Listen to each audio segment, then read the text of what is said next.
अस्सलाम वालेकुम dear students. Lecture number 1 में हमने डिस्कस किया था सेंटेंस क्या है और सेंटेंस के कितने काइंड्स होते हैं। अब चैप्टर नंबर 2 डिस्कस करेंगे सब्जेक्ट एंड प्रेडिकेट। अब सेंटेंस जो होता है उसके दो पार्ट्स होते हैं। एक पार्ट होता है सब्जेक्ट और दूसरा पार्ट होता है प्रेडिकेट। तो आइए इनको स्टडी करें। पॉइंट नंबर है 3। When we make a sentence, जब हम एक जुमला बनाते हैं। Number 1, we name some person और थिंग, हम किसी शख्स या चीज़ का नाम लेते हैं। एंड और से समथिंग अबाउट दैट पर्सन और थिंग, उस शख्स या चीज़ के बारे में कुछ कहते हैं। इन अदर वर्ड्स, दूसरे लफ्ज़ों में, we must have a subject to speak about and we must say और predicate something about that subject.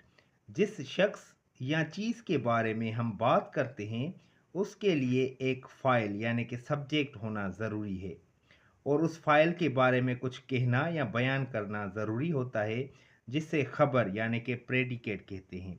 तो देखें, जो सेंटेंस होता है उसमें सब्जेक्ट भी होता है और प्रेडिकेट भी होता है। हम जिस आदमी या चीज़ के बारे में बात करते हैं वो सब्जेक्ट कहलाता है और उसके बारे में हम जो कुछ भी कहते हैं उसको हम प्रेडिकेट बोलते हैं। तो इसी तरह ये पॉइंट देखें, hence every sentence has two parts, लिहाजा हर जुमले के दो हिस्से होते हैं, एक सब्जेक्ट दूसरा प्रेडिकेट। तो ये डेफिनेशन लिखी हुई है सब्जेक्ट की। The part which names the person और thing we are speaking about, this is called the subject of the sentence. वो हिस्सा जो उस शख्स या चीज़ का नाम बताता है जिसके बारे में हम बात कर रहे हों, उसे जुमले का फाइल यानी कि सब्जेक्ट कहते हैं। तो देखिए, अगर मैं कहूँ Ali is a good boy, तो यहाँ पे मैंने नाम किसका लिया? अली का नाम लिया। तो अली सब्जेक्ट है, हम जिसके बारे में बात करते हैं वो सब्जेक्ट होता है और सब्जेक्ट के बारे में हम जो भी कुछ कहते हैं वो प्रेडिकेट होता है। तो अब आइए प्रेडिकेट की डेफिनेशन को देखते हैं। तो दूसरा पार्ट है predicate.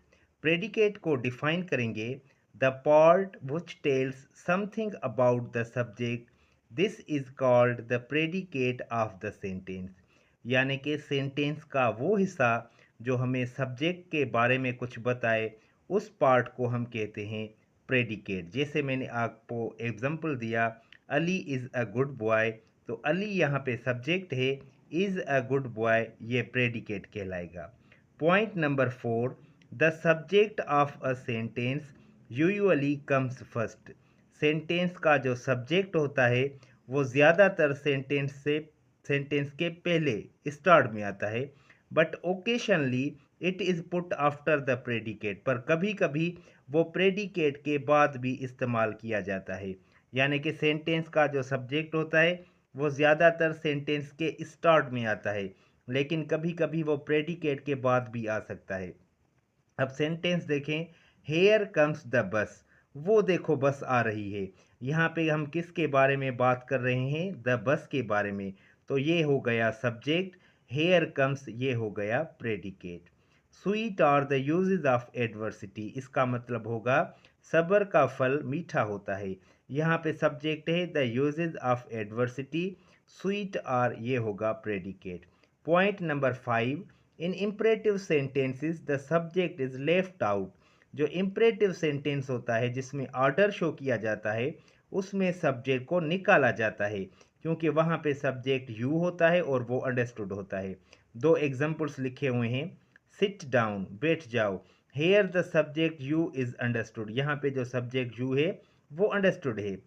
Thank him, here too the subject you is understood, यहाँ पे भी जो सब्जेक्ट है यू वो अंडरस्टूड है। तो बहुत ही सिंपल सी पॉइंट है कि हम जिसके बारे में बात करते हैं सेंटेंस में वो सब्जेक्ट होता है, वो ज़्यादातर कोई आदमी होता है या चीज़ होती है, और हम सब्जेक्ट के बारे में जो कुछ भी कहते हैं उसको हम प्रेडिकेट बोलते हैं। प्रेडिकेट में एक वर्ड भी इस्तेमाल किया जाता है और एक से ज़्यादा भी इस्तेमाल किए जाते हैं। अब आगे हम एक्सरसाइज सॉल्व करेंगे, वो इंशाल्लाह ताला आने वाले लेक्चर में कि सेंटेंस लिखा हुआ है उसमें सब्जेक्ट और प्रेडिकेट को सेपरेट करना है।